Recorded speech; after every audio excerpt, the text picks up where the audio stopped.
Eu estou muito feliz por você ter chegado até aqui. Eu sou o professor Marcelo Saldanha Aoki e esse é o meu projeto educacional, A Drop of Science, a sua dose diária de ciência.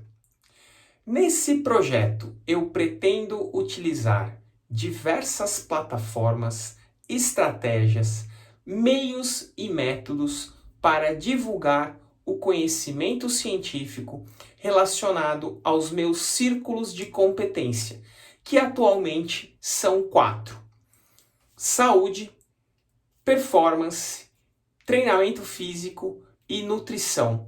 Então, eu terei aqui, dentro desse projeto, o objetivo de discutir e trazer informações relacionadas a esses temas. Na intervenção de hoje, eu pretendo apresentar um estudo dirigido que terá como objetivo discutir a diferença entre adaptações agudas e adaptações crônicas a algum tipo de intervenção, por exemplo, treinamento físico ou planejamento nutricional.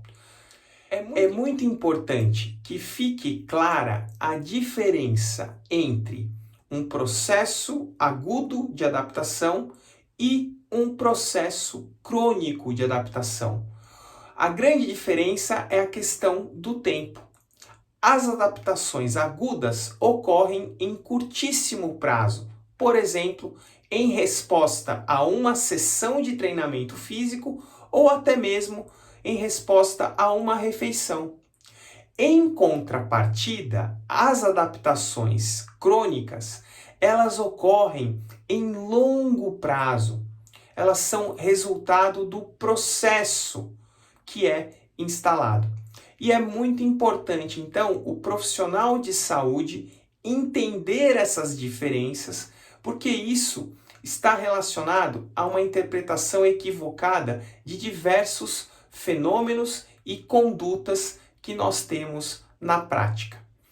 Convido então vocês a participarem dessa atividade do A Drop of Science.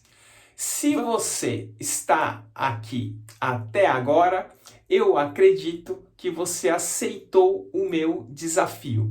Então, nós teremos 4 etapas nesse estudo dirigido.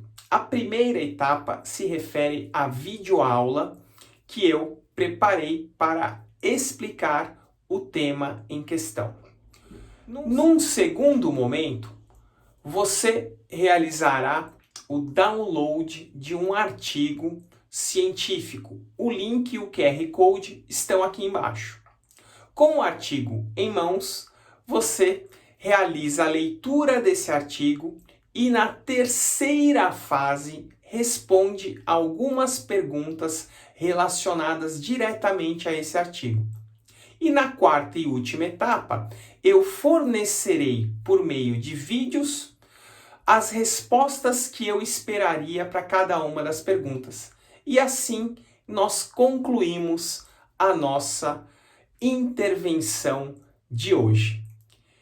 Espero que vocês participem e principalmente que vocês aproveitem toda essa atividade.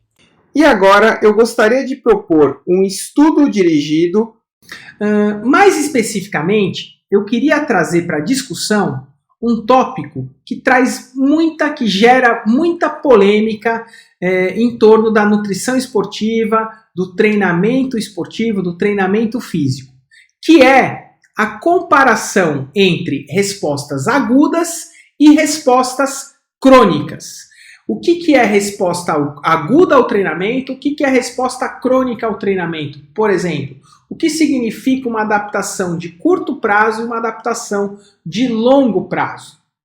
Então, esse tipo de situação permeia a área da educação física e da nutrição e confunde muito as pessoas que interagem com essas duas áreas. No caso, o nutricionista esportivo, sem dúvida nenhuma.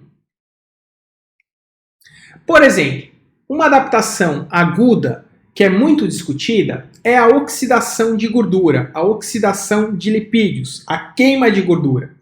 Isso é uma adaptação que ocorre durante o exercício de caráter agudo. E muitas vezes as pessoas relacionam essa adaptação aguda, que é a queima de gordura, com uma adaptação crônica, que é o emagrecimento. E não necessariamente o exercício, por exemplo, que promove a maior queima de gordura, vai ser o mais eficiente para o emagrecimento. E não necessariamente a conduta nutricional que promove a maior queima de gordura vai ser a que promove o maior emagrecimento. Então eu vou tentar mostrar para vocês, vou tentar trazer estudos para desconstruir essa linha de raciocínio que usa uma interpretação de uma adaptação aguda e extrapola isso para o contexto crônico. Quer ver um outro exemplo disso? Síntese proteica. Síntese proteica é um processo que ocorre ali de ordem bioquímica, que ocorre uma reação química, que ocorre de forma aguda. Por exemplo, depois do treinamento de força, nós temos um aumento da síntese proteica. Depois do consumo de proteína, nós temos um aumento da síntese proteica. Perfeito. Síntese proteica não necessariamente é reflexo ou serve de base para a gente inferir o que vai acontecer com hipertrofia. Porque a síntese proteica é uma adaptação que ocorre ali num período pós-intervenção, ou que você aumenta essa síntese proteica em função de uma intervenção de forma aguda, e a hipertrofia, no caso, é uma adaptação que você vai conseguir medir depois de 4, 6, 8 semanas. Ou seja, é uma adaptação crônica. E não necessariamente a estratégia que aumenta mais a síntese proteica vai ser a que promove o maior nível de hipertrofia. Apesar de que a maioria dos profissionais acredita nessa relação direta do contexto agudo com o contexto crônico. Mas eu quero agora, nessa etapa da aula, desconstruir isso junto com vocês.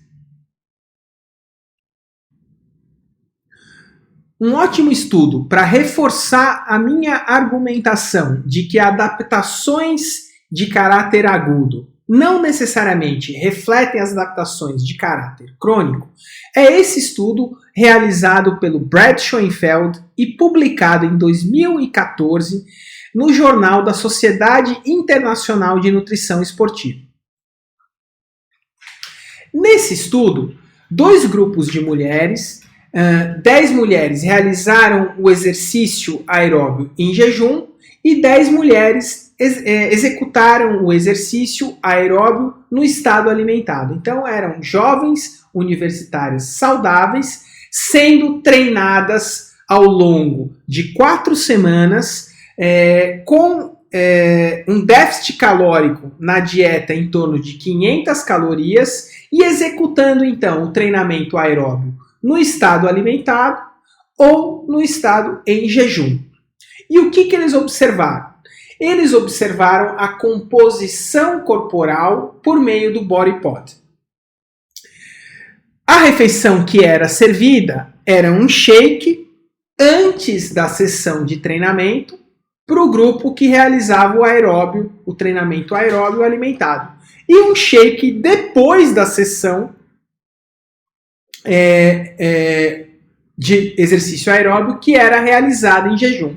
Então essas são as duas condições, aeróbio alimentado e aeróbio em jejum. Um consumiu o shake antes e o outro grupo consumiu o shake depois, seguindo ambos os grupos uma dieta hipocalórica na magnitude de 500 calorias.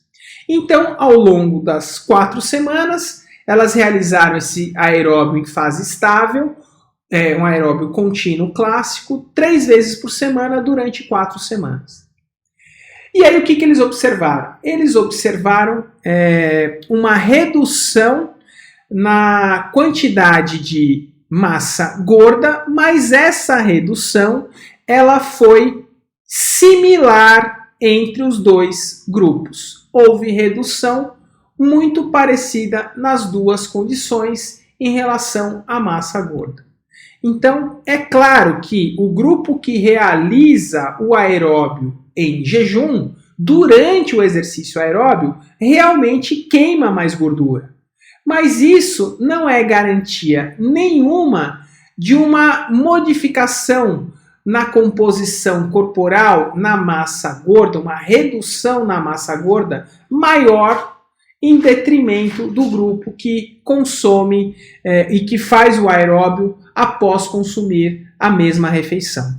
Tá? Então, gente, se o seu cliente tem um interesse, se sente bem, gosta de fazer o exercício aeróbio em jejum, ótimo. Mas isso não necessariamente deve ser justificado pelo fato desse exercício queimar mais gordura, porque não é isso que vai trazer o maior emagrecimento. O emagrecimento é fruto do processo de déficit energético acumulado cronicamente. Então, não necessariamente queimar mais gordura na hora do exercício vai resultar em maior taxa de emagrecimento, que foi justamente o que o Brad Schoenfeld demonstrou nesse estudo, onde as mulheres seguiam uma restrição de 500 calorias similar, apenas com uma variação de fazer o exercício no estado alimentado, em comparação a fazer o exercício em jejum. No final das contas, a perda de massa gorda foi igual para as duas situações. Eu vou além disso. Eu não tenho absolutamente nada contra o indivíduo realizar o treino em jejum, desde que a intensidade e o volume sejam mantidos.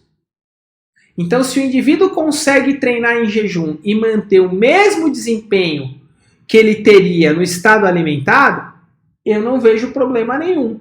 É ao gosto do cliente.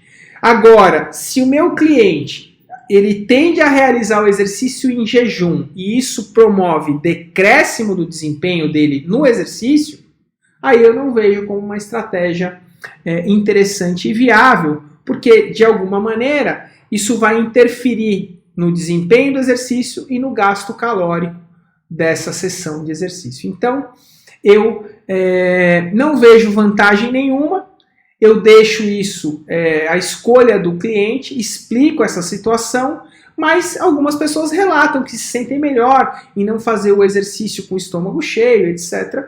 Eu respeito e não tenho absolutamente nada contra, mas eu também não tenho nada absolutamente a favor. Até porque as evidências disponíveis não mostram esse favorecimento da execução do exercício em jejum em detrimento ao estado alimentado, quando o foco é perda de massa gorda. O que importa é o déficit calórico acumulado em longo prazo, e não o fato de queimar mais ou menos gordura de forma isolada numa sessão de treinamento. E aí nós temos aqui um trecho muito interessante do artigo do Brad Schoenfeld, onde ele destaca: a queima de gordura deve ser considerada ao longo do curso de vários dias, e não com base em horas. Porque isso não é isso que vai afetar de forma relevante a composição corporal. Tá? Então eles textualmente trazem essa informação. Bom, um outro estudo aqui que eu queria mostrar para vocês, que não usou o aeróbio, mas usou o HIIT em jejum e o HIIT alimentado. Olha agora o que esse estudo demonstra. A mesma coisa, a realização do HIIT 3 vezes por semana durante 6 semanas no estado alimentado ou em jejum promove benefícios similares em termos de redução de gordura corporal. Ou seja, tanto o aeróbio quanto o HIIT em jejum ou alimentado promovem redução da gordura corporal sem diferença entre os tratamentos. Sempre considerando que o exercício em jejum realmente, na hora da execução do exercício, vai promover sim uma maior queima de gordura. Mas isso precisa ser considerado ao longo do dia, não necessariamente só durante a execução do exercício. E o que determina, no final das contas, é o balanço energético que você acumula nesse dia e que você consegue sustentar ao longo do tempo. Esse é o fator determinante e não necessariamente a queima de gordura aguda vai direcionar o maior ou menor emagrecimento em longo prazo. A adaptação aguda é uma coisa, a adaptação crônica é outra. E aí, a conclusão desse estudo, o HIIT foi uma estratégia eficiente, porém, a comparação entre o estado alimentado e o estado em jejum não foi capaz de alterar essa resposta. Não houve diferença entre os grupos. Então, se você quer fazer seu aeróbio, se você quer fazer seu HIIT em jejum, tudo bem. Seu cliente gosta de fazer o aeróbio em jejum, gosta de fazer o HIIT em jejum, ótimo. Mas não justifique isso a partir da argumentação que vai queimar mais gordura e que vai ser melhor para o emagrecimento, porque as evidências não corroboram esse tipo de conduta, esse tipo de resultado. Concluindo então essa primeira fase do nosso estudo dirigido, eu acredito que a diferença entre adaptações agudas e adaptações crônicas tenha ficado clara. Emagrecimento e hipertrofia são processos crônicos, são respostas crônicas a algum tipo de intervenção. Em contrapartida, síntese proteica e oxidação de gorduras são processos de ordem aguda, ou seja, que ocorrem ali próximo a uma refeição ou próximo a uma sessão de treinamento e que não necessariamente se relacionam de forma direta com as respostas crônicas. Espero que essa mensagem tenha ficado clara. Bom, na segunda etapa do nosso estudo dirigido, vocês terão acesso a um artigo científico. O link e o QR Code estão aqui embaixo. Você pode escanear e fazer o download desse artigo. Após o download, eu recomendo então a leitura do artigo na íntegra e, num terceiro momento, nós teremos questões de interpretação relacionadas a esse artigo. E, por fim, na quarta etapa, eu fornecerei um feedback por meio de vídeos gravados das respostas que eu esperaria em relação a cada uma das perguntas. E aí vocês vão poder realizar uma autoavaliação para fechar todo esse processo. Gostaria mais uma vez de agradecer a sua participação no A Drop of Science, a sua dose diária de ciência. Nos vemos numa próxima oportunidade.